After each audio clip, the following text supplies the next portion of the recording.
Hey guys, tonight we're stepping into a world of storm clouds, golden thrones, and the kind of childhood that probably didn't involve bedtime snacks or stuffed animals. You'll find yourself in a marble palace where the walls echo with prophecy and the scent of olive oil clings to the stone. Picture a restless infant wrapped in silk, already surrounded by generals and astrologers arguing over the stars. And yeah, spoiler alert, you probably won't survive this as a bedtime story if you hate snakes, lightning, or parental expectations heavier than war elephants. So, before you get comfortable, take a moment to like the video and subscribe, but only if you genuinely enjoy what I do here. And hey, drop a comment with your location and what time it is where you are. I love seeing our little map of night owls grow across the world. Now, dim the lights, maybe turn on a fan for that soft background hum, and let's ease into tonight's journey together. It's late July, 356 BCE, and the air above Pella, capital of the Macedonian kingdom, splits open with lightning. Thunder growls over the palace like a drunk lion, and somewhere across town, the grand temple of Artemis at Ephesus, yes, that Artemis, bursts into flames. Priests stumble over their sandals, declaring the goddess is simply too busy attending the birth of a future world changer to protect her own house. Inside the palace, Queen Olympias screams through labor, her hands gripping linen sheets soaked in oils and sweat. She's barely 16, but her eyes blaze with something older, something dangerous.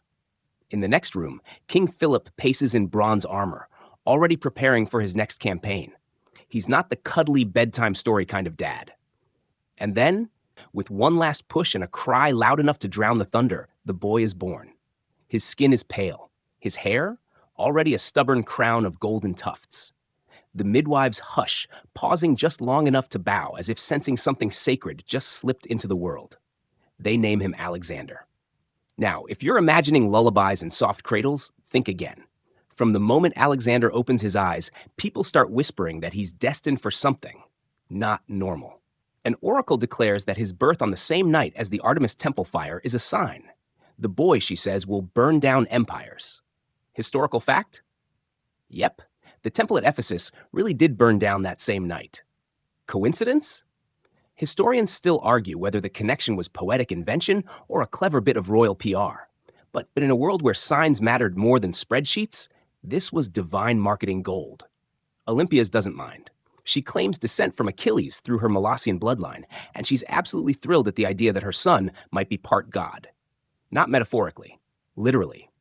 She tells people that Zeus himself came to her in a dream, sometimes as thunder, sometimes as a snake, and that Alexander is no mere mortal.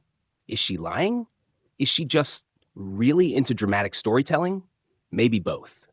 But baby Alexander grows up surrounded by those stories. Picture a toddler toddling around with rattles made of bronze, not rubber. His nursery mobile? Probably little chariots and wooden lions instead of cartoon stars. He's baptized not in quiet water, but in the roar of soldiers drilling outside and the hush of philosophers debating indoors. His early crib is placed beside scrolls, maps, and an armory wall with enough swords to make any modern helicopter parent faint. And right outside his window, the clanging sound of hooves. Macedonia, under Philip's rule, is expanding. It's not quite Greece, not quite barbarian. It's a frontier kingdom, always one insult away from war. Alexander's earliest memories are filled with contrasts. Silk sheets and bloodied swords, lullabies from slave nurses and shouted orders from the palace yard. He hears stories of Medusa before learning his own name. And snakes? Oh yeah, Olympias has a thing for them. One account, probably more symbolic than real, claims she kept one in her bed. That's the sort of image that sticks with a kid. Now, here's a quirky tidbit. The first animal Alexander ever showed affection toward wasn't a puppy. It was a lion cub gifted to his father. He reportedly begged to pet it, mimicked its roar, and later declared lions were his symbol. Total main character energy. As a toddler, Alexander is smaller than other noble boys, but sharper, meaner even, when provoked. A servant once took away his toy spear. He bit him on the arm. Didn't cry. Didn't apologize. Just stared him down. By the time he's 5, he's already asking his nurse why some people are born kings and others die cleaning sandals. She tells him, because that's the order of things. He frowns. Then the order is broken. This tiny human is watching his father unify Greece through a mix of war and wedlock, and even at age 6, Alexander is already watching, listening, evaluating. While most kids are picking noses, he's picking apart ethics. One evening, a storm knocks out the torchlight, and Alexander insists on sitting awake by the window, watching the lightning arc across the sky. "It's Zeus," he whispers. "Maybe he's mad. I'm still so small." Back then, belief and ambition weren't separate tracks. If you wanted to conquer the world, it helped if you actually believed the gods had your back. Olympias made sure of that. She didn't just raise a son, she raised a demigod in training. There's one night, this one slips into legend, where Olympias drapes a snake across her lap and lets Alexander touch it. He hesitates, then strokes its scales. It hisses, and he grins. "See?" she whispers. "Even fear listens to you." Charming bedtime vibes, right? So now you've got a child raised like a prince, whispered about like a prophet, and already wondering if he's meant for more than just castles and coins. He's still not 10, but the gears are already turning. The boy is watching the world through myth-stained glass. He thinks Achilles is his ancestor. He thinks thunder is personal. He thinks destiny is a thing, a real one, and it's got his name stitched on the inside of its cloak. And from here? Well, we haven't even gotten to the part where he meets the smartest man alive. But that's a story for after you stretch your toes, readjust your blanket, and get ready for some ancient philosophy by candlelight. You're back in Pella, and the air smells like olive oil, crushed herbs, and the vague ambition of a kingdom trying very hard to be a superpower.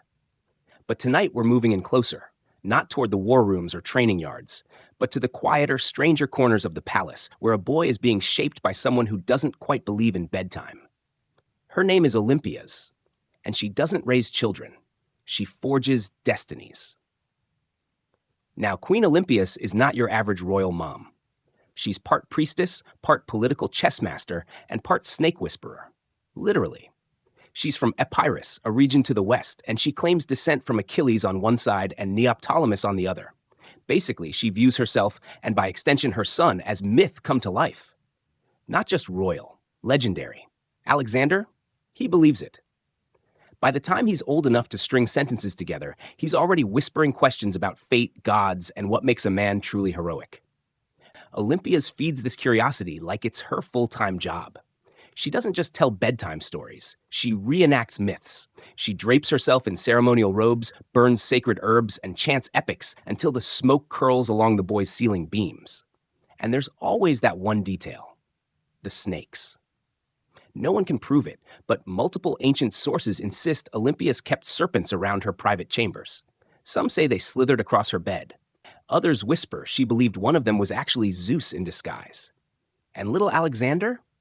He thought it was awesome. Or at least, he learned not to scream. There's a soft candlelight moment where you picture them, mother and son, sitting on the cool tile floor while the stars outside flicker above the columns. She's painting stories on the walls of his mind. Achilles chose glory over life, she tells him, brushing his hair behind his ear. Would you? The boy pauses. He thinks. How long does glory last? Forever, she says, if you earn it. That question sticks with him. For decades. Meanwhile, King Philip is rarely home. He's out there, forging alliances, crushing rebellions, and basically being that dad who promises to attend your chariot race, but ends up conquering a city-state instead. When he does return, it's with gifts, swords too big for Alexander to lift, new horses, and scars that speak louder than bedtime hugs. Philip respects toughness, not tears. One time, Alexander takes a tumble off a wooden cart and bloodies his knee. The nurse rushes to help him, but the boy waves her off and says, "I want father to see it." Not for sympathy. He just wants to prove he's not soft. That's the tension in Alexander's childhood. Olympias pushes myth, spirituality, and emotional intensity. Philip drills logic, survival, and ambition. And between those two forces, Alexander learns to walk a razor's edge. Now, historical fact? Olympias was politically active, fiercely ambitious, and absolutely knew how to leverage her son's divine image. Historians still argue whether she truly believed the Zeus story, or just told it often enough to make it useful. Because it was useful. In a world obsessed with signs and omens, a half-divine prince had more weight than a crown ever could. It made Alexander untouchable. It made him terrifying. But let's not ignore the boy behind the drama. Little Alexander wasn't just absorbing hero tales, he was testing them. He starts asking his tutors if Achilles ever cried. He wonders aloud whether Heracles ever regretted anything. And one morning, he asks the palace cook whether even great men poop like normal people. The cook blinks, then laughs for a solid minute. Great men, he says, usually stink worse. By 7, Alexander is reading better than most adults. He starts memorizing passages from the Iliad like modern kids memorize pop lyrics. And when a guest from Athens visits and mocks Macedonia's rough Greek accent, Alexander interrupts him mid-sentence to quote Sophocles. Perfect pronunciation. Mic drop. He's still tiny, still blonde, but already unpredictable. There's a scene, quiet and weird, where Alexander sneaks into the palace library alone. He lights a small oil lamp and sits cross-legged, scanning scrolls in silence. Not history, not war, philosophy. He's looking for something, but he doesn't yet know what. This is the part of the story where most parents would be scheduling violin lessons, but not the Macedonians. They schedule lion hunts. Philip wants his son to see real violence, not from scrolls, from inside the smell of it. So by age 8, Alexander is brought along on a small expedition, not to fight, just to watch. The result? He throws up behind a bush after seeing a man gored by a boar. But when asked later if he's scared, he shakes his head.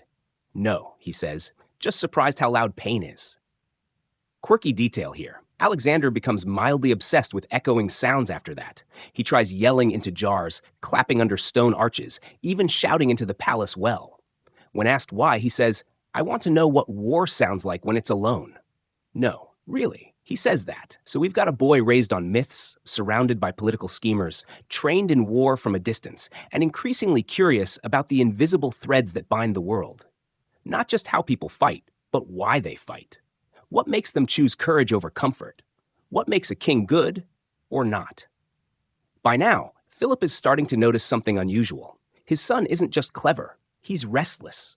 Not in the bratty throw your goblet way, more like a hawk that keeps testing the wind. So Philip sends word to a certain man, not a warrior, not a priest, a philosopher. His name is Aristotle, and he's about to walk into the palace carrying nothing but a walking stick, a lifetime of ideas, and the completely justified assumption that children of kings are usually exhausting. He's not wrong. So here comes Aristotle, robe slightly dusty, sandals worn, expression somewhere between I'm here to teach and why did I agree to this? He's not particularly impressed with royal pomp. The whole palace smells too much like polished bronze and not enough like papyrus and ink. But when Philip of Macedon asks you to educate his heir and funds the rebuilding of your hometown as a bonus, you pack your scrolls and say yes.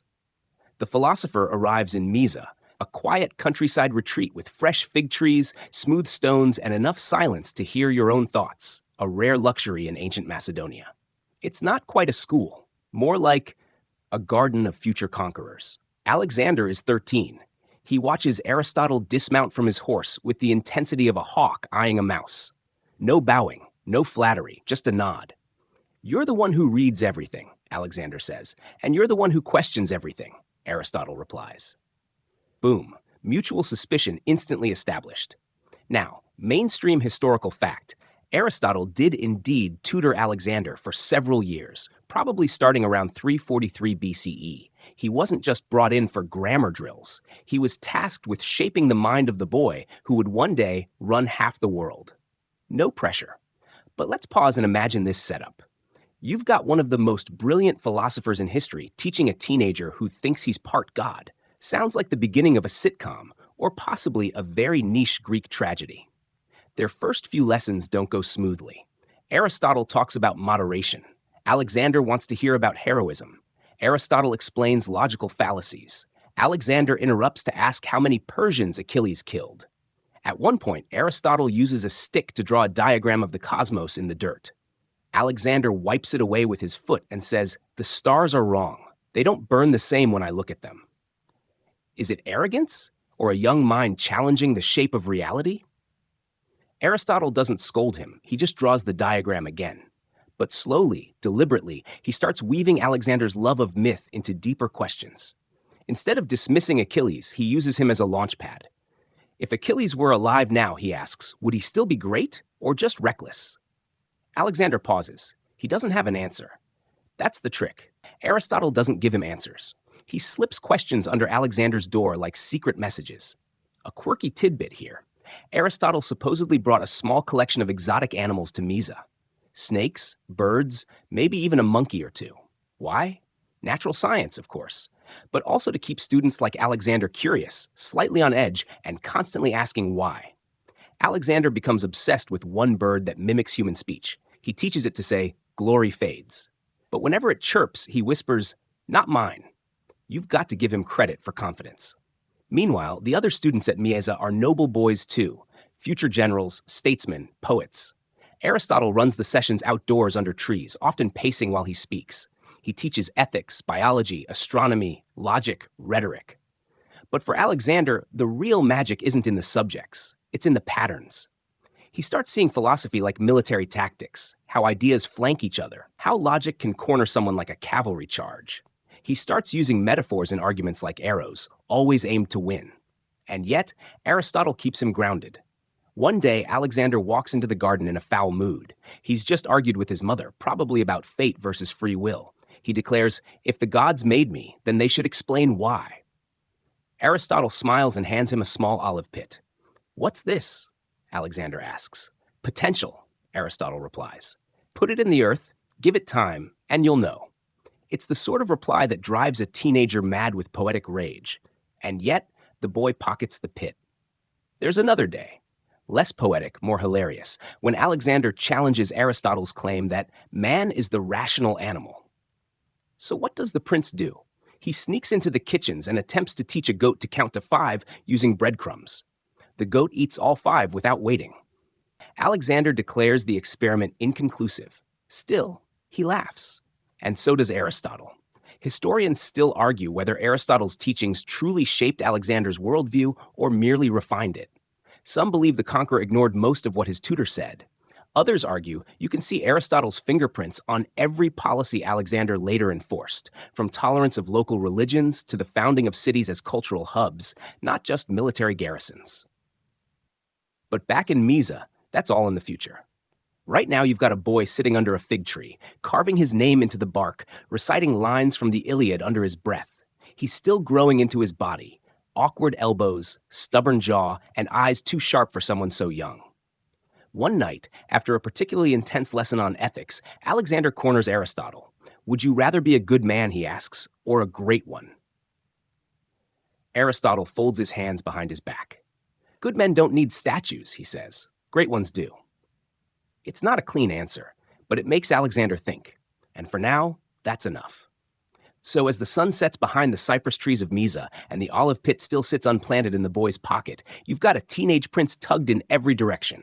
Myth and reason, gods and geometry, glory and humility. It's a slow, strange forge, but the metal's heating up. The classroom is the open air, and the ceiling is a shifting sky. You're walking barefoot through the dry grass of Mysa now, ducking beneath low fig branches, listening to a soft lecture about virtue and vice while crickets chirp in sync. The sun glints off the bronze buckle of Alexander's sandals as he absent-mindedly carves shapes in the dirt with a twig, shapes that look suspiciously like maps. Aristotle's voice floats around you, steady, curious, and just a little smug. You see, by now, the prince isn't just listening, he's debating. At 14, Alexander doesn't simply absorb knowledge, he challenges it. Not out of disrespect, but out of a twitchy, insatiable need to understand everything. He wants to know if justice is the same everywhere, why some people fear death, whether ambition is a flaw or a virtue. And most of all, what makes a ruler right? Aristotle, true to form, doesn't hand him truths on a plate. He hands him a chisel and points to the mountain. "You want answers?" he says. "Then dig." And so Alexander digs into ethics, into poetry, into anatomy. He learns that bees have a queen, that earthquakes are not the wrath of gods, but shifts beneath the earth. He learns how to argue without shouting and how to win without mercy. Fun detail, Alexander develops a habit of sleeping with a scroll under his pillow. Some nights it's the Iliad. Others, it's treatises on medicine or strategy. His servants joke that if a thief ever broke in, they'd be assaulted by airborne papyrus. The boy even begins prescribing herbs and remedies to friends when they complain of headaches or stomach aches. Aristotle rolls his eyes but lets it slide. After all, the prince's poultices do seem to help. And through it all, something else starts to take root. Alexander's obsession with Achilles deepens into a kind of spiritual identification. He doesn't just want to read the Iliad, he wants to become it. He begins modeling his life after the legendary warrior. When he spars, he quotes Homer. When he wrestles, he whispers, "swift-footed." He starts writing his own annotations in the margins of the scrolls. Cowardice equals rot. Compassion only if useful. Glory above comfort. One tutor catches him training with a dagger after midnight and asks what he's doing. Alexander replies, trying to become a story someone else will read someday. And now you see it. The myth his mother gave him and the logic his tutor instilled aren't in conflict, they're fusing. He's crafting himself like a weapon made of both fire and thought. There's this soft, almost cinematic moment one evening after a lesson on ethics. The other students have gone, and the air smells like wild thyme. Aristotle and Alexander are sitting side by side on a stone ledge, legs dangling. "Do you think people are naturally good?" Alexander asks. Aristotle takes a long pause. "No," he says, "but they're naturally capable of goodness." "What about kings?" the boy asks. "Same rule, though they have fewer excuses." That sentence lodges in Alexander's chest like a splinter. Meanwhile, Philip is still out there being Philip, smashing tribes, expanding the kingdom, and developing new battle formations that will later be credited to his son. But even he begins to notice the change in Alexander. The boy's not just clever anymore. He's calculating. He's sharper, less impulsive, and maybe a little unnerving. One courtier says, he listens like a child but watches like a general. Still, teenage years are messy. Alexander gets into a brutal argument with another boy. Some say it was over a poem, others over a goat. Either way, it ends with one of them needing stitches and the other walking around the garden yelling, "The gods test those they love." At this point, Aristotle begins assigning Alexander readings on moderation. Again, but one area where the prince absolutely devours moderation is rhetoric. He trains his voice like a weapon, practicing tone, pace, and emotional weight. By 15, he can sway a room with a few carefully chosen phrases. His words don't just persuade, they land, and they linger. And here's a fringe tidbit. There's an old story that Alexander once gave an impromptu speech so fiery, a group of soldiers nearby dropped their cards mid-game and stood at attention. He sounded like a general, one said. Alexander had never commanded troops. Not yet. Historians still argue whether his rhetoric was purely taught or partly innate. Was it Aristotle's training that gave him that silver tongue, or did he just inherit his father's booming charisma and his mother's sense of drama? Either way, the result is the same, a young man who can think, speak, and strike with equal force. And Aristotle? He keeps pushing. One lesson focuses entirely on empathy, not softness, not pity, but strategic empathy, understanding people well enough to predict their choices, to bend them. Know how others think, he says, so you can lead them without chains. It's a chillingly effective lesson. Alexander begins asking his peers hypothetical questions. If you were a king and had to choose between betraying a friend or losing a city, which would you pick? When they answer, he smiles, but never tells them his own choice. His friends start watching their words. And yet, Alexander's not heartless. One evening, a servant boy drops a platter of figs. The boy trembles, waiting for punishment. Alexander kneels, picks up a fig and eats it. Still sweet, he says, then helps him clean the mess. It's these contradictions that make him so hard to define and so dangerous. So now, in the cool evenings of Mieza, you've got a teenager who speaks like a scholar, fights like a soldier, and thinks like a king. He hasn't conquered a single city, but he's already claiming territory in people's minds. One night, Aristotle takes him aside. You're nearly ready, he says, but the world isn't. Alexander smirks. Then I'll teach it. And somewhere in the distance, a storm begins to gather. The summer heat thickens. Cicadas scream from every olive branch like overworked heralds. The days blur into a rhythm of training, reading, questioning, and pacing, always pacing. You can almost hear Alexander's sandals scuffing against the dirt path, back and forth, as if standing still would cause his very bones to itch. He's 15 now. He doesn't walk like a boy anymore. He doesn't ask like a student. He moves through Mieza with the restless gravity of someone who knows the world is temporary and has already started planning its rearrangement. But before he can redraw the world, his own life is about to redraw itself. One sticky afternoon, a messenger gallops in from Pella, Macedon's capital, with news like a javelin to the gut. There's unrest in the north. Philip needs warriors. He needs order. He needs Alexander. At first, it seems absurd. He's still too young to grow a proper beard. But Philip isn't playing favorites. He's testing. So Alexander is summoned to battle. This is the pivot. You feel it in your chest, like a tightening string. The days of metaphors and olive pits are ending. It's time to pick up a real sword, and not the practice ones dulled at the edges. This time, it's steel that bites. Mainstream historical fact, around 340 BCE, Philip left Macedonia to campaign against Byzantium and entrusted 16-year-old Alexander with regency over the kingdom. During this time, Alexander did put down a revolt by the mighty tribe, founded a city, Alexandropolis, humble name, and showed the first glitter of what would later become an empire. But let's rewind just a little to that moment before the first command. You're standing in the weapons yard. Alexander holds the blade, not like a prince admiring a museum piece, but like a butcher selecting the right tool. His eyes narrow, he tests the balance. Then he turns to Aristotle, who's watching from a distance, arms folded, unreadable. Alexander speaks softly. You taught me the reasons. Now I'll learn the cost. That line? That's not in the scrolls, but it should be.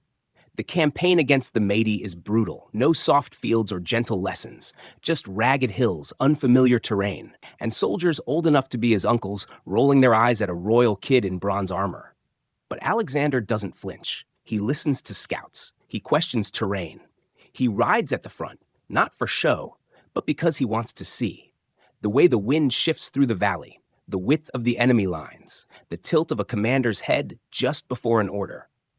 And here's your quirky tidbit.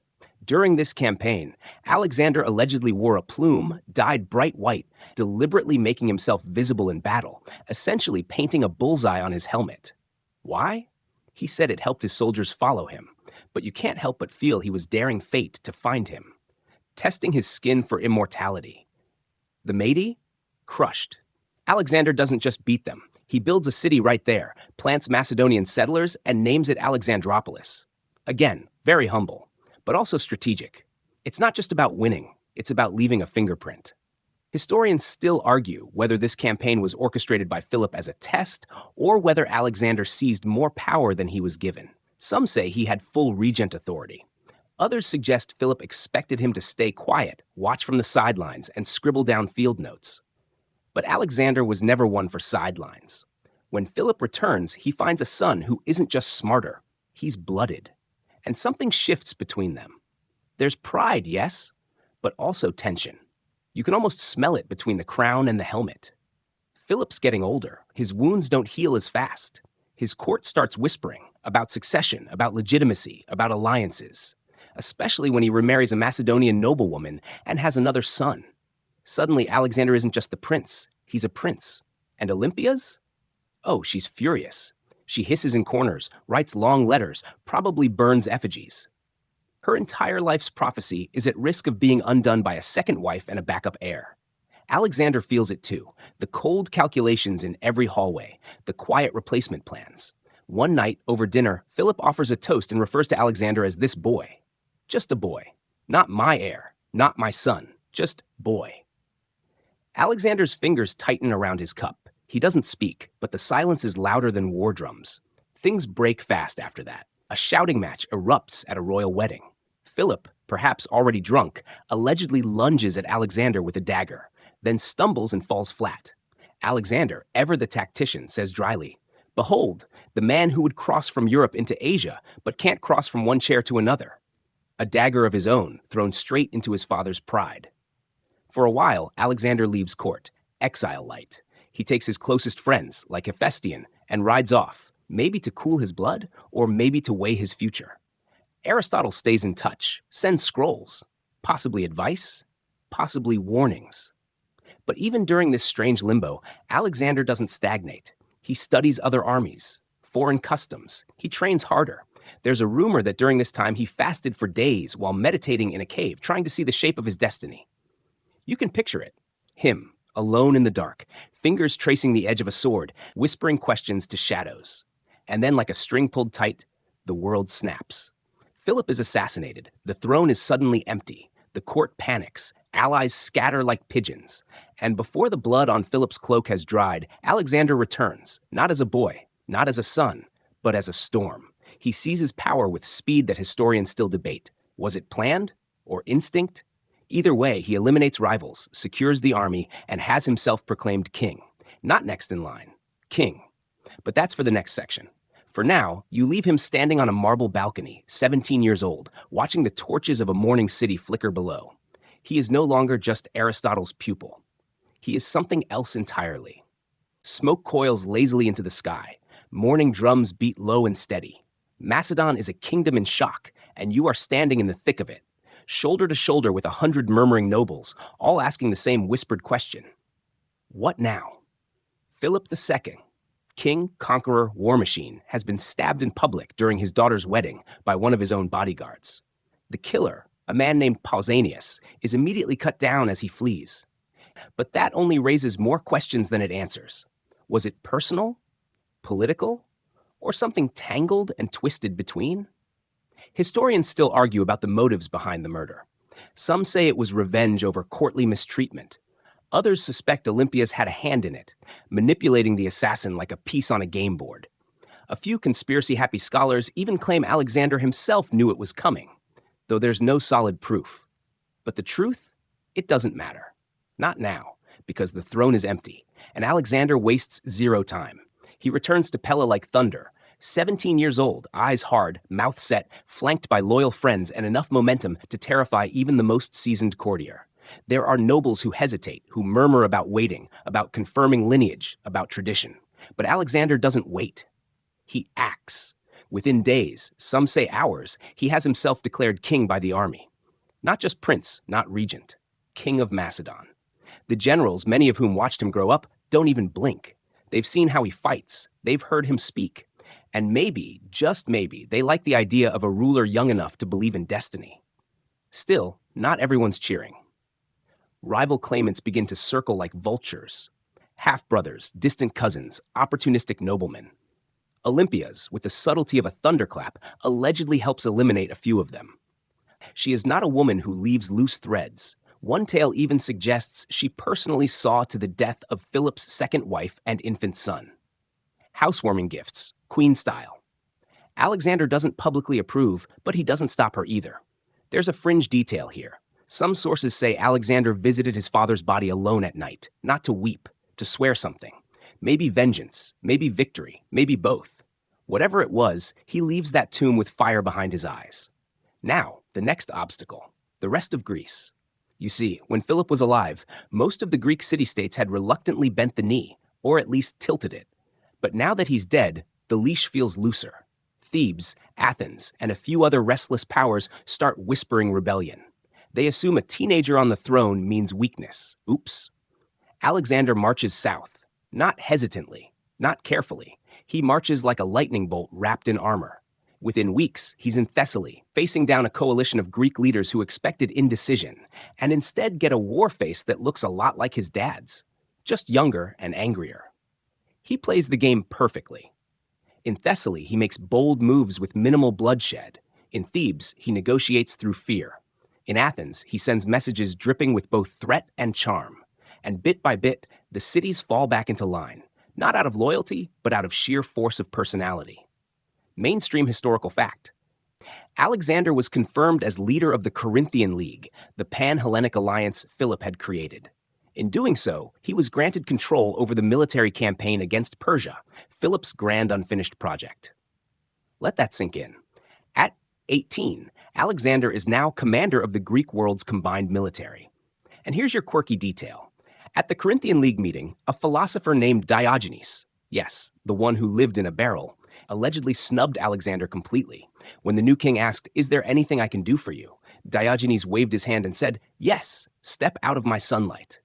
Alexander didn't get mad. He laughed, and later said, "If I were not Alexander, I would wish to be Diogenes," because even he respected someone who bowed to no one.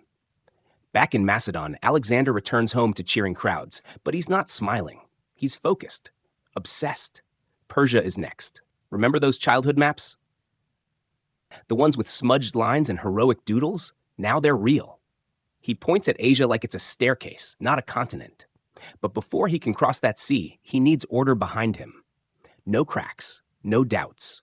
So he tightens control, reforms the court, reaffirms alliances, and rewards loyalty, sometimes with gold, sometimes with death. And then there's his relationship with Aristotle, still strong, still full of letters and debates. Alexander commissions Aristotle to compile knowledge into scrolls, biology, politics, metaphysics. These documents will later help form the Library of Alexandria. But something shifts. Alexander isn't just a student anymore. He's outgrown the lecture bench. Now he wants to write history, not read it. In quiet moments, you find him alone with a globe, spinning it slowly, calculating, dreaming. And yet, despite the weight of armor, politics, and maps, he still walks the palace gardens at dusk, still recites the Iliad under his breath, still hears Achilles in the wind. But now, instead of wanting to become a story, he wants to control the ending. One night, Hephaestion finds him on the rooftop, staring at the stars. Still planning to conquer Persia? His friend asks. Alexander doesn't blink. No, he says, I'm planning to conquer everything. The air hums. You can almost feel the sand of Asia between your toes already. The story is stretching eastward, and you're standing at the edge of something vast. But first, there's one more thing he needs to do. Train an army that believes it's already unstoppable. And he has just the method. Picture it, a dusty Macedonian training field just before dawn. The sky is the color of old parchment, and the only sounds are the soft metallic clinks of armor buckles, the rhythmic thud of bare feet pounding the earth, and somewhere, far off, the lazy bray of a donkey who doesn't know a military revolution is about to begin. You're standing beside Alexander. He's not wearing royal robes, no gold, no laurel crown, just leather greaves, a sweat-drenched tunic, and the expression of a man dissecting the entire concept of war. He's 18, barely out of adolescence by modern standards, but you wouldn't guess that from the way he studies his troops like a sculptor sizing up a slab of marble. Because what he's building now isn't an army, it's a weapon of legend. See, Alexander has inherited something powerful from Philip. Not just a kingdom, but a military system so advanced it might as well have come from the future. Philip's Macedonian phalanx, with its 6-meter-long sarissas, spears that make modern pikes look like toothpicks, had already crushed rebellious Greeks and cowed Persia's spies. But Alexander? He wants more. He doesn't just want formation, he wants fusion. So he begins reshaping the army like it's wet clay. Mainstream historical fact, Alexander reorganized his troops into a highly disciplined corps of Macedonian phalangites, supported by elite cavalry, light infantry, hack and engineers. He emphasized combined arms tactics, coordinating multiple types of troops in a single maneuver. At the time, this was revolutionary. But let's zoom in a little. Alexander trains with his men, sleeps in tents beside them, eats the same bread, drinks the same gritty wine. If they march 30 miles in heat, so does he. If they bleed in drills, he bleeds too. This isn't theatrics, it's psychological warfare on his own soldiers. Because a man will fight harder for a leader who breaks a sweat than one who hides behind standards and speeches. You see it in how they look at him, not as a king, as a comrade. And then there's the fringe detail. Legend says Alexander could memorize the names of all 30,000 of his soldiers. That might be an exaggeration, but even if he knew half, imagine what that did to morale. You're not just a helmet in a line. You're known by the man leading the charge. And the loyalty? Oh, it's earned. Alexander runs surprise drills at night. He orders mock battles uphill, in the rain, sometimes even without food. Not because he's cruel, but because Persia won't wait for sunny weather. He's obsessed with cavalry too. The companion cavalry becomes his pride and joy, an elite unit he often leads personally. They're faster, sharper, more coordinated than any cavalry before them. They don't just flank, they fold enemies. But there's one constant you notice in all this. Precision.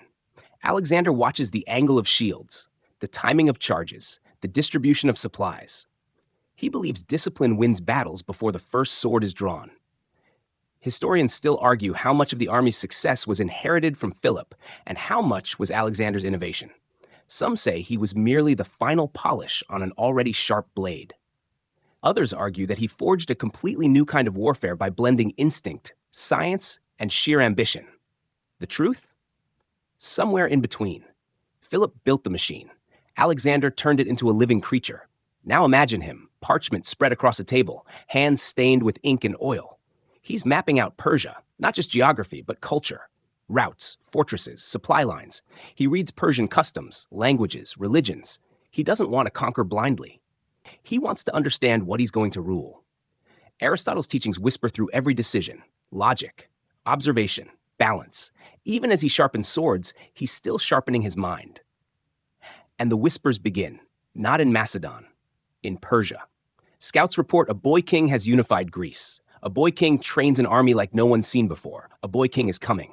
Persian satraps, regional governors start reinforcing borders. Mercenaries are hired, fortresses re-garrisoned, spies are sent. Because if Alexander is serious, then this isn't just a rebellion. It's a crusade. Meanwhile, in court, Alexander strengthens alliances. He marries politics with pageantry, throwing games, honoring the gods, even engaging in public debates. He wants the people behind him. He wants their souls, not just their taxes. And now, for your quirky tidbit, during one such event, Alexander allegedly wrestled in a public match and lost. But when the crowd began murmuring, he stood, grinned, and said, "Better to lose here than in Babylon." Bold words. Babylon, of course, being the heart of the Persian Empire. Either a joke or a promise. The moment is approaching. Alexander assembles his commanders. Parmenion, a grizzled veteran, Hephaestion, his lifelong friend, and a few others who will one day become legends or casualties. He outlines the plan. They will cross the Hellespont into Asia Minor with roughly 40,000 troops. Yes, that's right. He plans to invade the largest empire in the world with an army smaller than a modern football stadium crowd. Why? Because he doesn't believe in numbers. He believes in momentum. And here's the best part. Before they even set foot on Persian soil, Alexander visits Troy. Yes, that Troy. He makes offerings at the tomb of Achilles, his childhood hero, and even takes Achilles' supposed shield from the temple, carrying it into future battles. Because when you plan to become a myth, you borrow from the best. As he stands on the shore, staring across the Hellespont, the wind pulls at his cloak, the sea hisses below, and he whispers something that's part prayer, part threat. "Asia, I'm coming." The ships creak, the sails snap, and the army boards. Next stop, immortality. You feel the night settle over the Macedonian camp like a heavy wool blanket, scratchy, comforting, and smelling faintly of smoke and sweat. Torches flicker, casting long shadows across rows of tents, while somewhere off to your right, a soldier tries and fails to tune a lyre that's gone tragically out of key. You wander between the guy ropes until you reach the king's fire, where the real music tonight is conversation. Sharp, teasing, sometimes downright lethal. Alexander sits cross-legged on a travel rug, a half-finished map spread across his knees. To his left is Hephaestion, tall, broad-shouldered, and wearing the easy grin of someone who knows every secret the king has ever whispered. To his right lounges Ptolemy, eyes always calculating, already filing these moments away for the histories he'll one day write. A little farther off, sharpening a sword with unnecessary force, is Philotas, son of General Parmenion, brilliant, proud, and visibly irritated that he wasn't invited closer to the royal circle. Rivalries simmer here the way stew bubbles on the coals, slowly but hot enough to scald if you lean in too far. Tonight's agenda isn't tactics, it's ethics. You liberate cities, Hephaestion says, poking at the map with a twig, but you also burn them when they resist. How do you square that, Alex? Alexander doesn't look up. The same way a surgeon squares cutting flesh to save a life, he murmurs. Pain is a doorway, not a destination. Ptolemy snorts, spoken like a man who isn't the patient. A soft ripple of laughter runs around the circle. Even the guards on duty grin. You catch a flash of teeth in torchlight. Remember that olive pit Aristotle once gave Alexander, and wonder if these late-night debates, is how it finally sprouted. Philosophy fed with campfire smoke and ambition instead of water. Mainstream historical fact, Alexander routinely held symposia in the field, informal gatherings where officers and friends debated politics, poetry, and strategy deep into the night.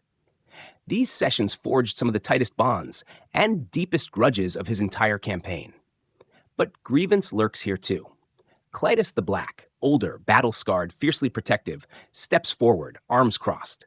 "We debate like Athenians," he growls, "yet bleed like Scythians. Talk of doorways won't comfort widows." Alexander finally lifts his gaze, one brow arched. Victory comforts widows, he says, voice soft as suede. Defeat makes them never stop weeping. A hush settles, the kind that makes torch flames freeze for half a heartbeat. Historians still argue whether Alexander's charisma overpowered dissent or if genuine affection kept mutiny at bay. Either way, the man could pour honey on a knife and make you thank him for the taste. A flicker of jealousy sparks in Philotas's eyes. He stands, sheathing his half-sharpened sword with a loud thunk. Some of us, he says, prefer steel to syllables, then stalks into the darkness, sparks flying from his boots. Rival noted, tension bookmarked for a bloodier chapter. Alexander exhales, half amused. We'll need his steel soon enough, he says, then swivels back to Hephaestion. Where were we? Pain as a doorway. He taps the map precisely where the Persian city of Sardis sits like a jewel above the Meander River. Tomorrow we knock.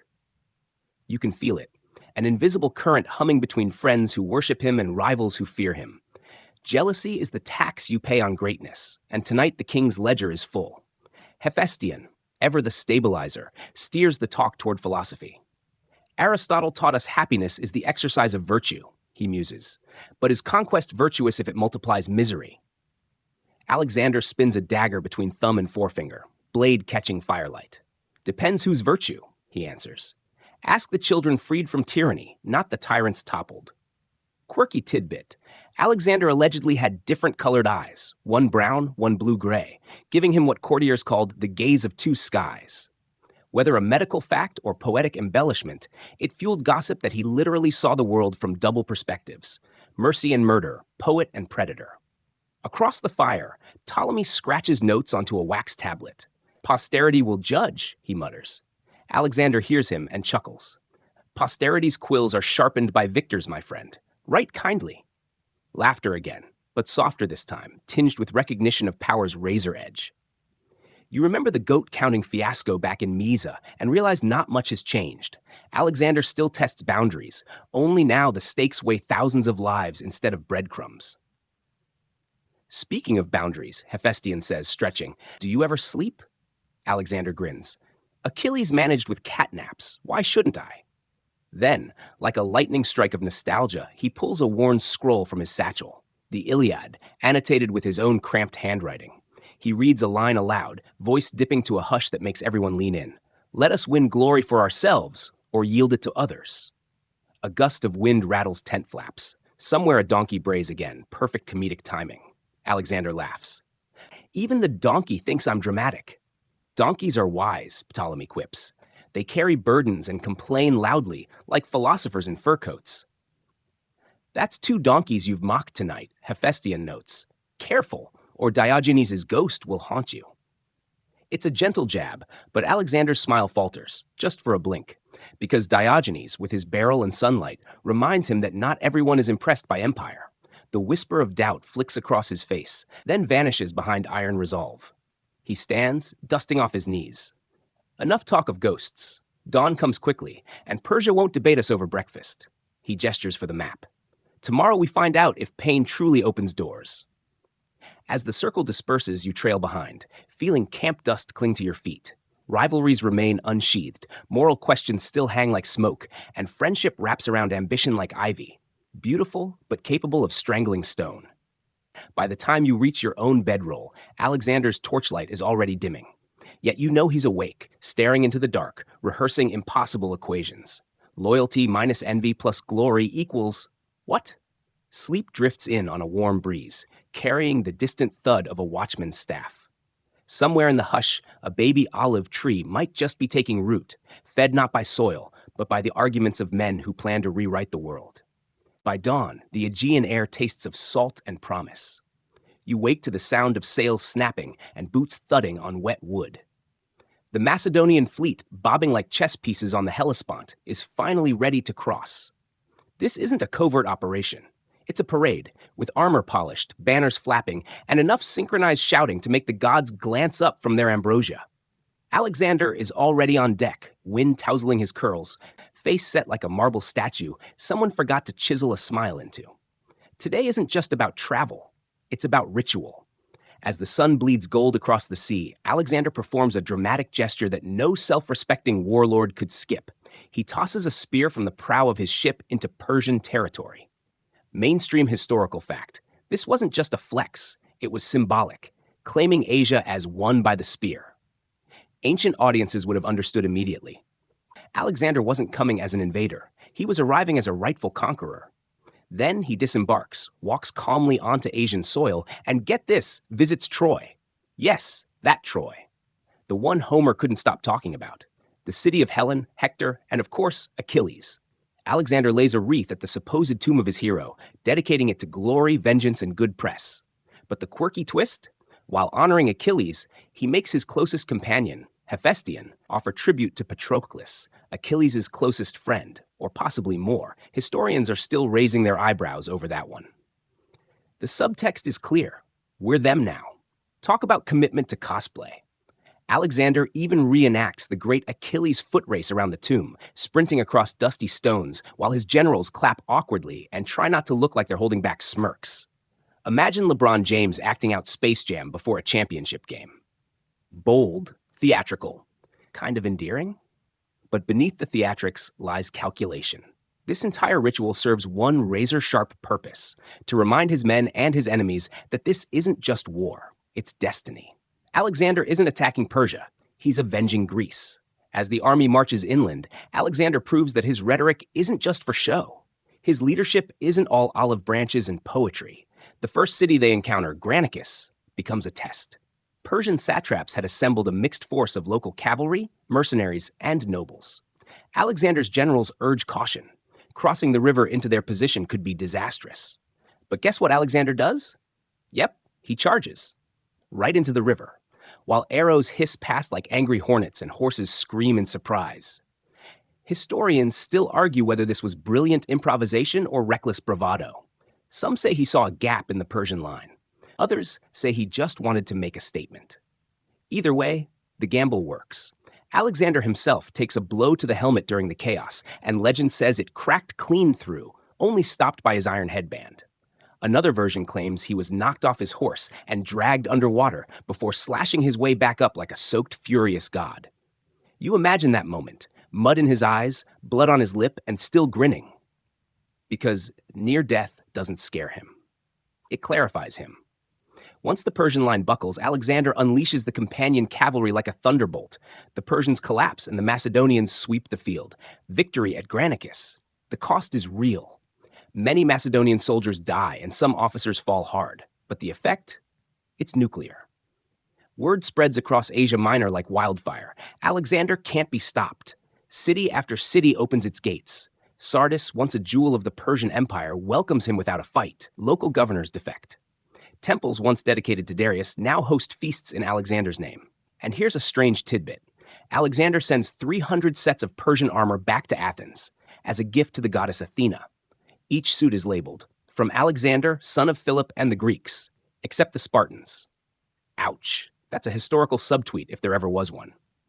Back at camp, the mood is euphoric. Soldiers sing off-key. Drums beat late into the night. Even Philotas manages a rare smile. But Alexander? He's not celebrating. He's walking the battlefield, personally. He orders his dead buried with honors. Persian nobles are given proper rights. Greek mercenaries who fought for Persia? Executed. Cold, but effective. And that brings us to a chilling little note. Alexander sends letters to the Greek cities who lost men fighting against him. Claim your dead, he writes. They chose the wrong side. Diplomacy by guilt trip. Effective and a little ruthless. Meanwhile, Aristotle's ghost lingers. You can feel it in Alexander's methods. Measure, adjust, observe. He doesn't just conquer, he administers. He starts restoring temples, grants tax breaks, installs friendly governors. Cities begin calling him liberator rather than conqueror. Historians still debate whether Alexander truly believed in spreading Greek culture or just found it useful PR. Was he a visionary or a manipulator with a library card? It doesn't matter. To the locals, the difference blurs with every repaired aqueduct. He also starts a habit he'll keep until the end, writing letters home. To his mother Olympias, to Aristotle, to the League of Corinth. Updates, requests, musings. Some of them sound like field reports. Others read like diary entries from someone quietly losing track of where the boy ended and the myth began.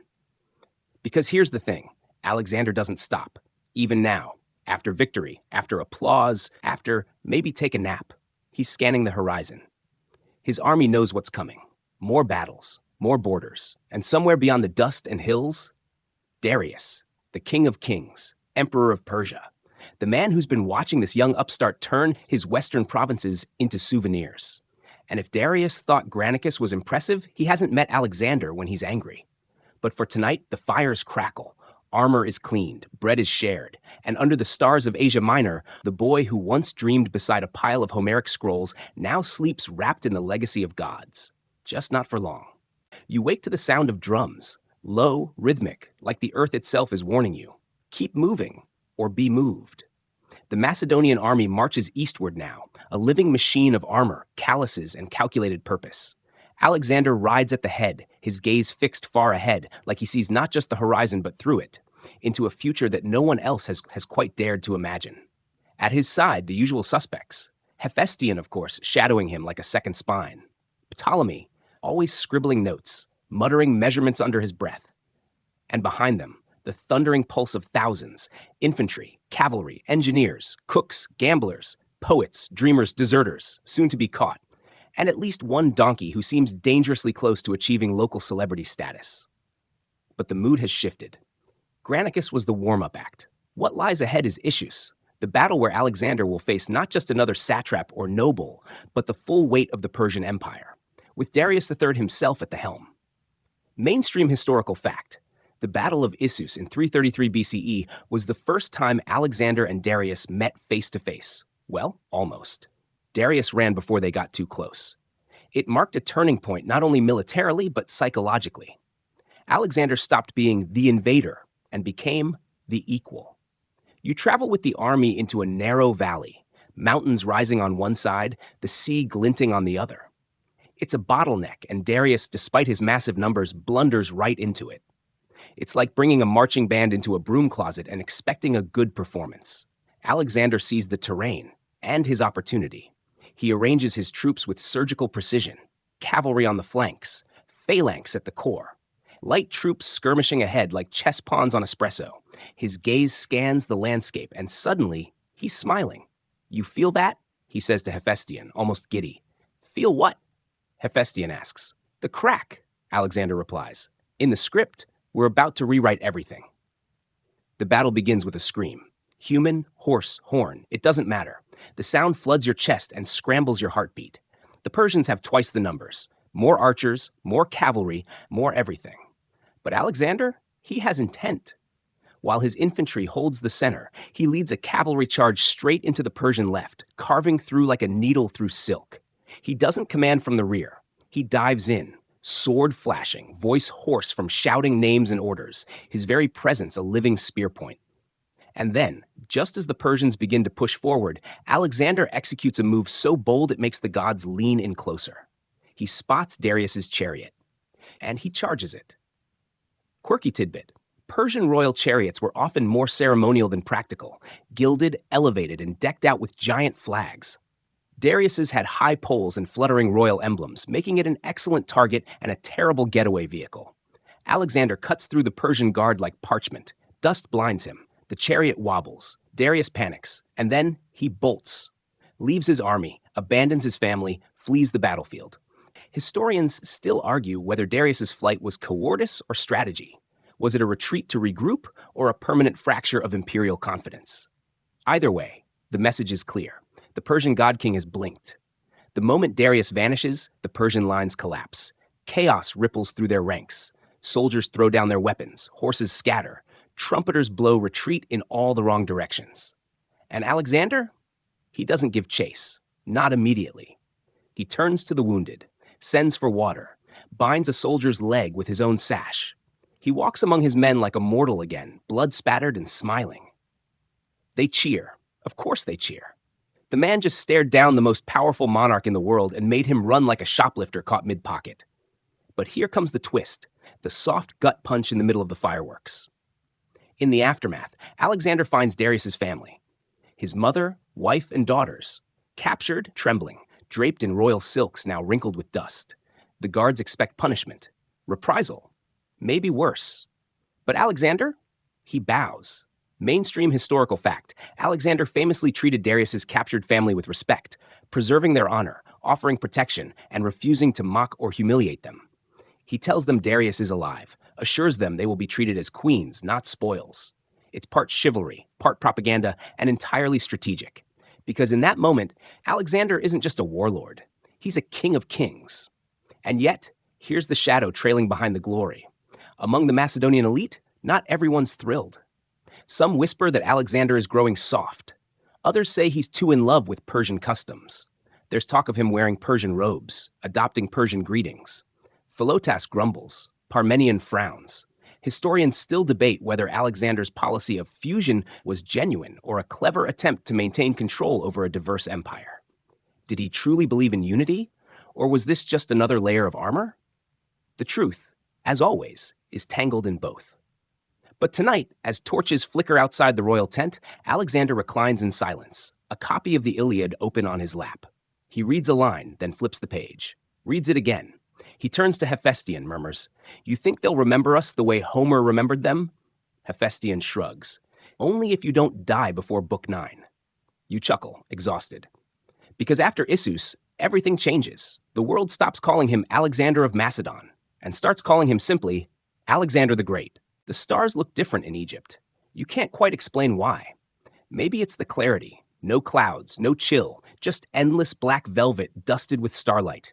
Maybe it's the silence, broken only by the crackle of torches and the gentle lap of the Nile. Or maybe it's because you're standing beside a man who just walked into Egypt as a liberator. Alexander has arrived in a land the Persians never quite understood, let alone ruled well.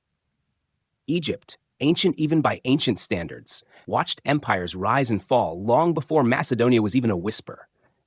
And yet, when Alexander crosses the desert, the priests of Memphis don't resist. They welcome him. Mainstream historical fact: in 332 BCE, Alexander entered Egypt and was hailed not as a conqueror, but as a liberator from Persian rule. The Egyptians crowned him pharaoh and gave him legitimacy in the eyes of a civilization older than the pyramids themselves. You blink at the absurdity. A boy from the northern edge of Greece now wears the double crown of Upper and Lower Egypt. His name is etched in hieroglyphs. Offerings are made to him as a living god. But Alexander, always one for symbols, knows this isn't just about crowns or temple processions. It's about legacy, unity, mythology.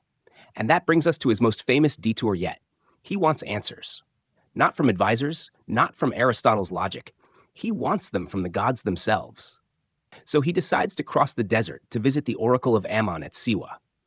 Now let's be clear, this isn't a stroll. It's a brutal, waterless trek through hundreds of kilometers of scorching sand and shifting dunes. Men die. Camels collapse. At one point, a freak storm nearly buries the entire column. Quirky tidbit. Ancient sources claim that two talking snakes, yes, snakes, slithered alongside the army and guided Alexander to the oasis. More likely, he followed Bedouin trackers who didn't particularly enjoy fame, so snakes got the credit. Eventually, they reached the temple, half ruin, half dream, and Alexander enters alone. What happens inside? That's the million drachma mystery. Historians still argue what the oracle actually said. Some say the priest greeted him as the son of Zeus Ammon. Others whisper that Alexander asked if all his father's murderers had been punished, and the oracle replied, yes, a sly nod that maybe Philip wasn't his true father after all. When he emerges, Alexander is changed. He never repeats the oracle's words, but from that day forward he seems to believe, quietly or not so quietly, that he's divine. Not just a king, not just a conqueror, but something other, a shimmering figure standing halfway between history and legend. And he starts acting like it. Back in Egypt, he orders the foundation of a new city, right on the coast, at the mouth of the Nile. He names it, of course, Alexandria. Mainstream historical fact: Alexandria would go on to become one of the greatest cities in the ancient world, home to the lighthouse of Pharos, the great library, and a melting pot of Greek, Egyptian, Jewish, and later Roman cultures. But when Alexander laid its foundation, it was just lines in the sand. Legend says he used flour to mark the city's boundaries. When birds swooped in and devoured it, he laughed. A good omen, he declared. It will feed many. He recruits architects, engineers, city planners. He even tweaks the angle of the streets to catch the sea breeze. The man's building a capital for an empire he hasn't even finished conquering yet. But the whispers grow louder. Back at camp, some officers begin to chafe. Alexander's wearing foreign robes more often now, adopting Persian customs. Speaking of unity, fusion, even intermarriage, to Macedonian ears, it sounds like betrayal. Parmenion mutters about staying true to Greek ways. Philotas warns that gods make terrible drinking companions. Even Hephaestion looks uneasy when Alexander starts insisting on formal proskynesis, a Persian court ritual where subjects bow or even prostrate themselves before the king. To a Persian, it's respect. To a Greek, it's sacrilege. Alexander backs off, slightly. He adapts, compromises. But he's no longer bending toward Macedon. He's pulling the entire world toward him. And then comes the letter. From Darius III. It's an olive branch or a poisoned dagger, depending on how you read it. The Persian king offers peace, land west of the Euphrates, his daughter's hand in marriage, a mountain of gold. To most generals, it's an unbelievable offer. They urge Alexander to accept. You've done enough, they say. You've won. But Alexander? He crumples the letter like a dinner napkin and tosses it to the sand. You're all thinking like men, he tells them. I'm thinking like a god. He sends his own reply to Darius. If you want mercy, he writes, come and ask for it in person. Just imagine being Darius in that moment. The gall, the audacity, the nerve. You offer peace, and this 20-something Macedonian upstart practically dares you to kneel. Historians still argue whether this rejection was wise or suicidal. Some say Alexander missed his best chance at a stable empire. Others believe he knew exactly what he was doing, driving his men forward with purpose forged from fire. Because the next phase isn't about defense, it's about Gaugamela, the ultimate showdown. A battlefield chosen by Darius himself. Wide, flat, perfect for chariots and massed cavalry. And waiting there, like the final boss in a mythical game level, is the full force of the Persian Empire. But for now, under the Egyptian moon, Alexander sharpens his sword, polishes his armor, studies the stars like they're footnotes in a book he's already mastered. He believes he's more than a king. He's starting to believe he's inevitable, and the world is about to find out what that means. You can almost feel the dust settling before it's even kicked up. Alexander and his army are nearing Gaugamela, the open plain where the fate of empires is about to be diced like olives at a Macedonian banquet. This isn't just another battle. It's the battle. Darius III has learned from his past mistakes. This time, he's prepared. Like, really prepared. Mainstream historical fact. In 331 BCE, the Battle of Gaugamela saw Darius amass an army perhaps numbering over 250,000, though modern historians debate that number. What's certain is that it dwarfed Alexander's forces, maybe 5-1. Chariots with scythe blades, Indian elephants, and elite cavalry lined up in shimmering, terrifying order. From your vantage point in the tent, you listen to the reports as scouts return. The Persians have flattened the terrain, cleared the brush, smoothed the soil. Why? So their chariots can move like blades on ice. But Alexander smiles. He's been here before, outnumbered, underestimated, and standing with his back to a wall only he can see past. So he does what he always does, thinks sideways. He spends days preparing, mapping, planning, pacing the battlefield in his mind. While Darius stacks numbers, Alexander sketches movements, momentum, angles, and then, midnight before battle, he sleeps. Yes, sleeps. Quirky tidbit, while his generals panicked, Alexander famously snoozed like a baby the night before Gaugamela. When asked how he could sleep before the most important battle of his life, he supposedly said, "Because I've already won." Cool. No pressure. At dawn, the sun lifts like a spotlight over the plain. Alexander leads his army out, a mere 47,000 or so troops, but disciplined, hardened, synced like one big lethal heartbeat. His phalanx is tight, his cavalry sharp, his mind sharper. Darius, by contrast, commands from a golden chariot, elevated, glinting, and flanked by royal guards and war elephants. He's betting everything on his advantage in size and terrain. It begins. The Persian lines advance. Chariots thunder forward, wheels slicing the ground like razors. Elephants trumpet. The horizon sways with motion, metal, and muscle. And Alexander does something that seems insane. He starts drifting his army to the right. Just slowly sliding diagonally across the battlefield. Like he's trying to flank the air. Darius, confused but wary, sends troops to intercept, but that's exactly what Alexander wants. As Persian units reposition to block him, their tight formation stretches and thins. Then Alexander sees it, a gap. He whips around, spear out, shouts, and charges. With his companion cavalry, he smashes through the Persian line like it's made of reeds, straight toward the center, straight toward Darius. Yes. Again, for the second time, the great king sees the Macedonian storm bearing down on him. And again, he flees. Historians still argue whether this retreat was cowardice or just survival instinct. After all, when your command tent gets rushed by a kill-hungry Alexander, decorum's not exactly a priority. But once Darius disappears, the battle tilts.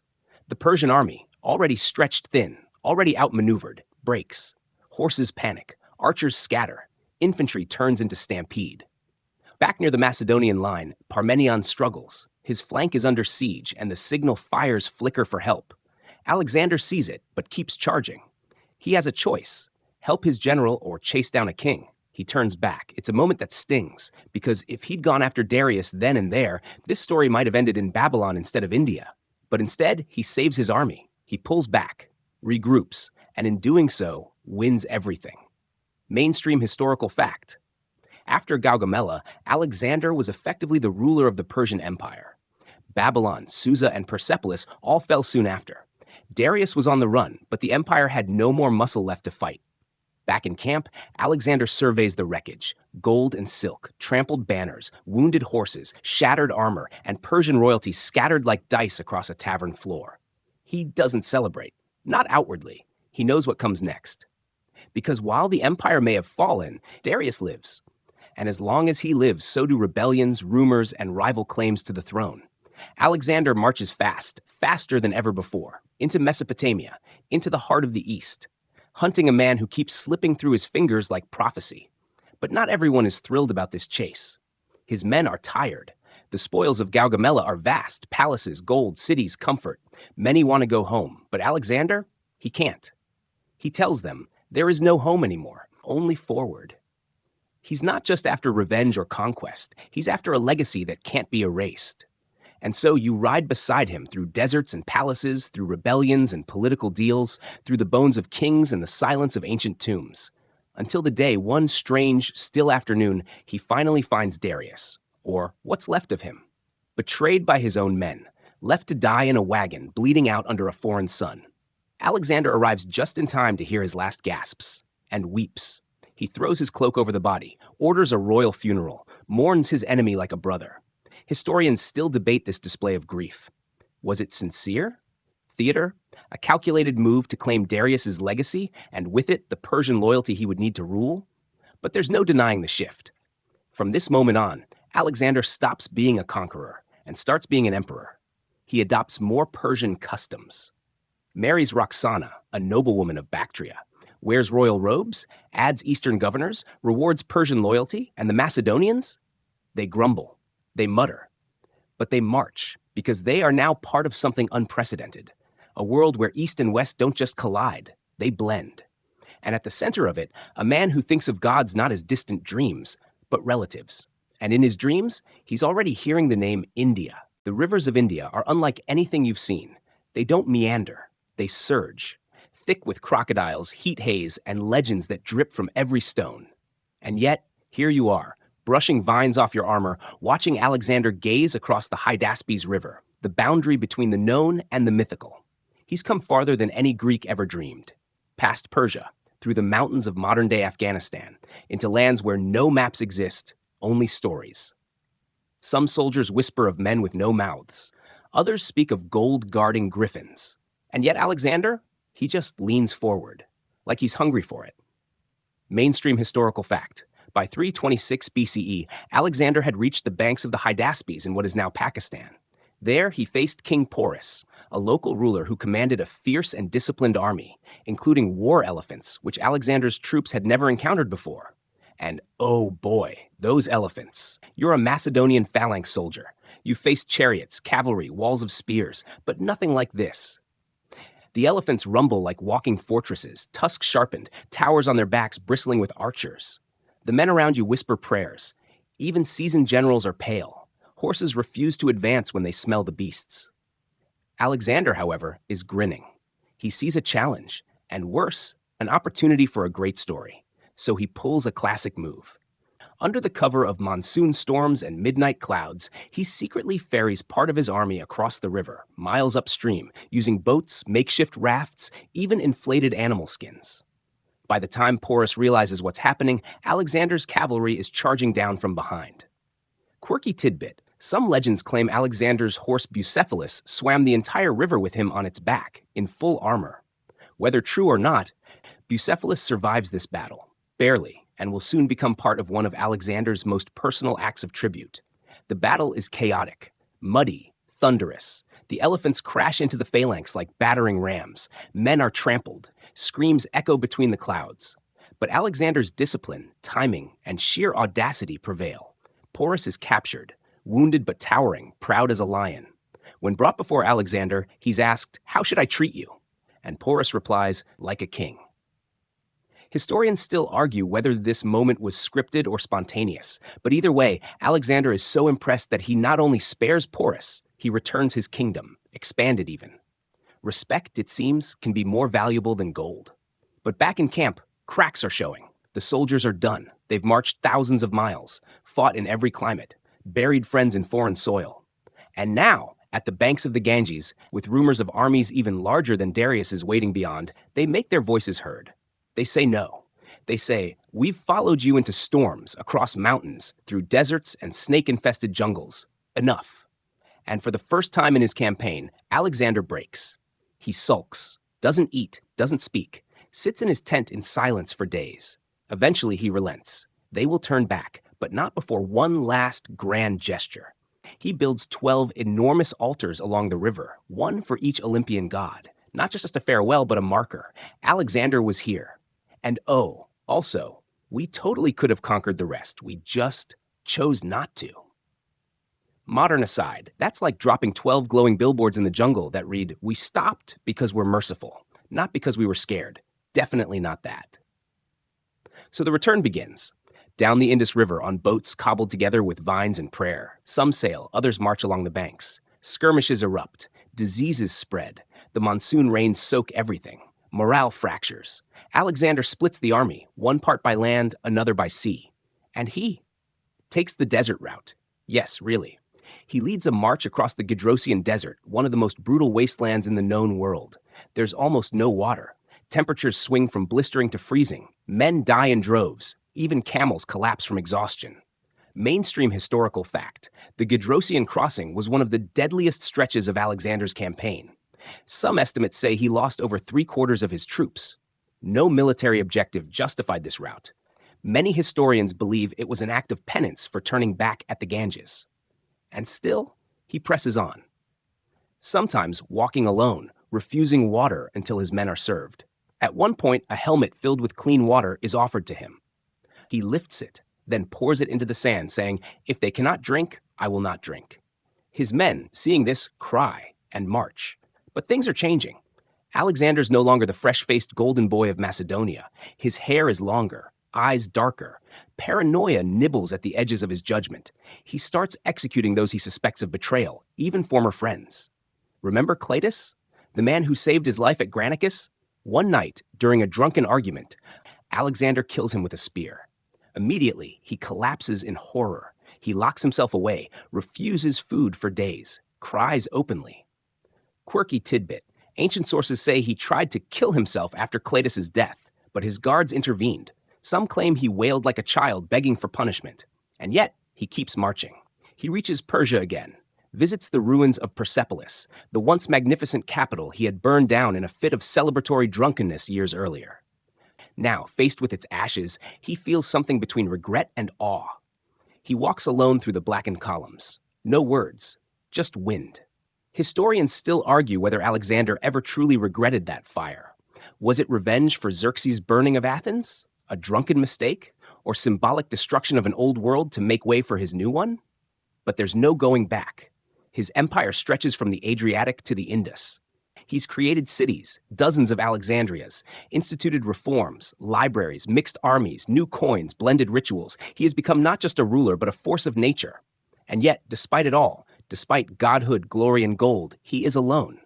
He misses Hephaestion. His horse Bucephalus dies in India, and Alexander builds a city in its name. He names cities after his friends, his mother, himself. He seeks permanence in stone because he knows what time does to memory. And still, he dreams of more. He wants to sail to Arabia, to push past the sea's edge, to rewrite the world again. But the stars, once clear and obedient, now flicker with uncertainty. And in the dark corners of Babylon, fate begins to murmur its own plans. The city of Babylon looms ahead like a mirage built by titans. You step through its famous gates, those dazzling blue walls with roaring lions painted in golden glaze, and for a second, it feels like the center of the universe. It's 323 BCE, and Alexander is home, at least as close to home as a man with no borders can ever be. He enters the city to fanfare and suspicion. Local priests watch his every move. His Macedonian veterans mumble about his silk robes and new habits. And somewhere in the sweltering air of this sprawling capital, destiny shifts its weight.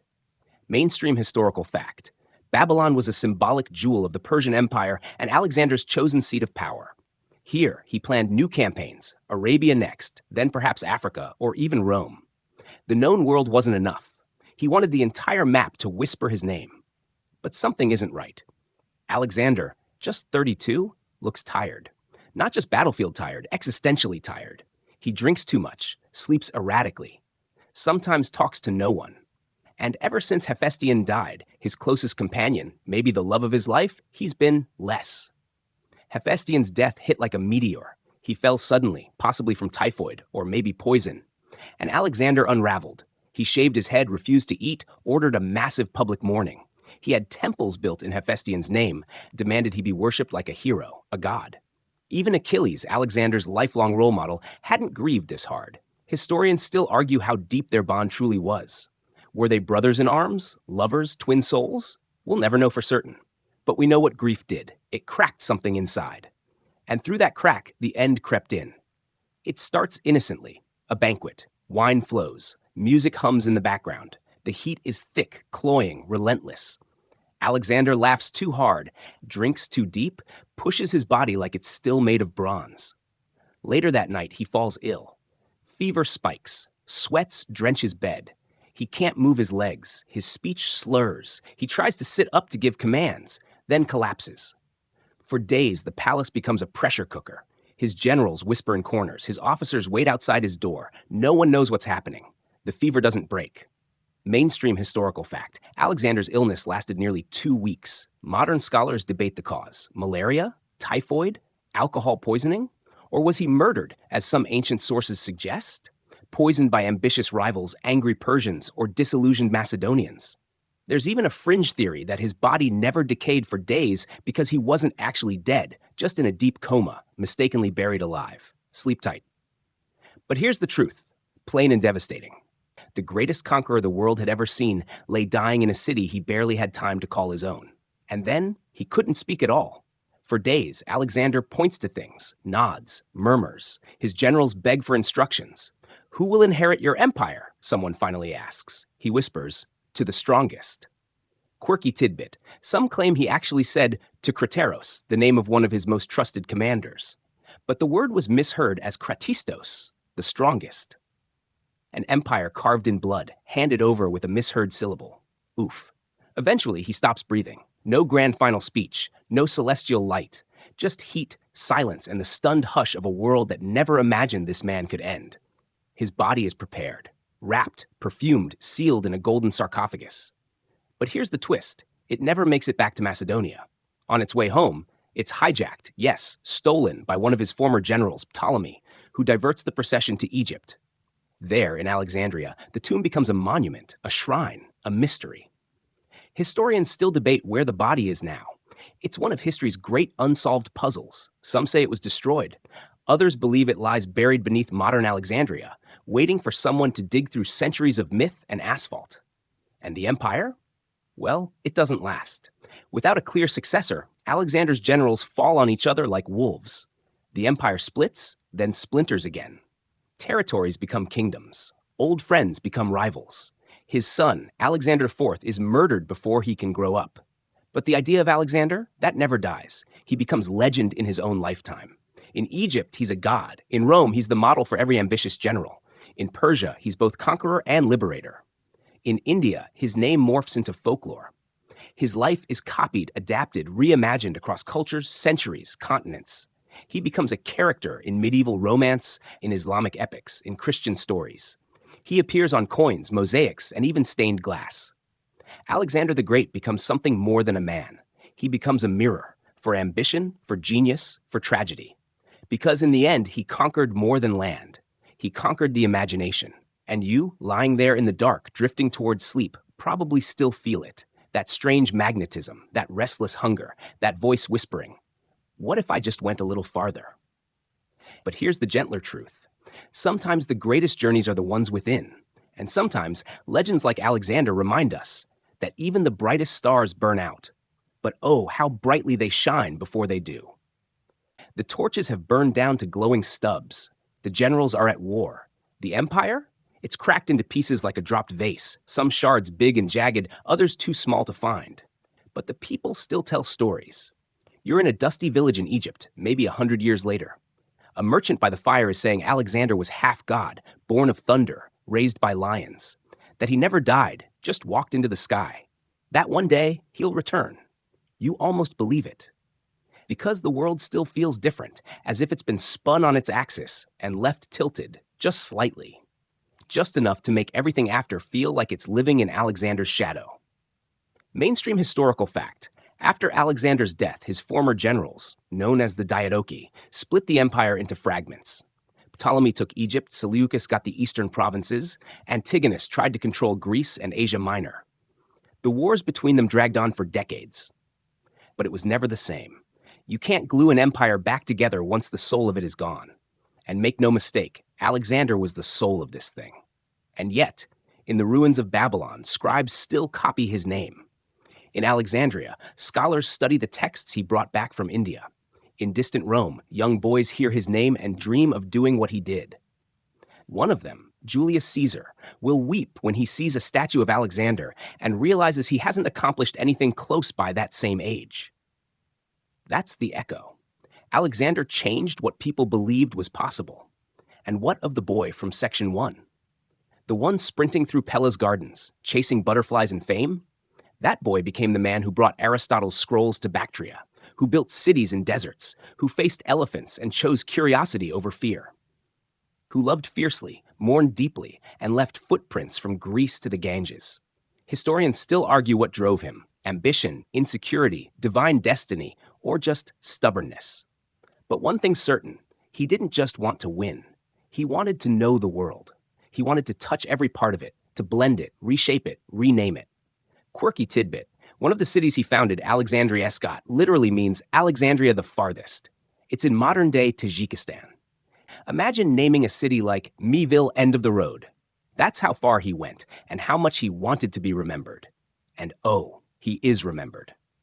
More than 2,000 years later, his name still buzzes on the tongues of schoolchildren, authors, gamers, generals, and, well, people like you. Wide-eyed and wondering in the dark, asking, what would I have done? Could I have walked that far? Could I have changed the world? And the answer isn't simple. But maybe, just maybe, you don't need to conquer continents to change your corner of the world. Maybe it's enough to stay curious, to keep walking forward, to ask better questions, to learn like Alexander did. Relentlessly, awkwardly, passionately. Because even kings learn. Even legends begin as students. Wind down. Red words. So now, let's let the world grow quiet. The banners have fallen.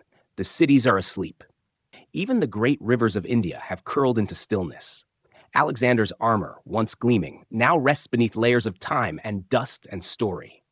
You've journeyed with him across mountains and deserts, stood beneath the burning Persian sun, seen the glow of Babylon's towers in the night.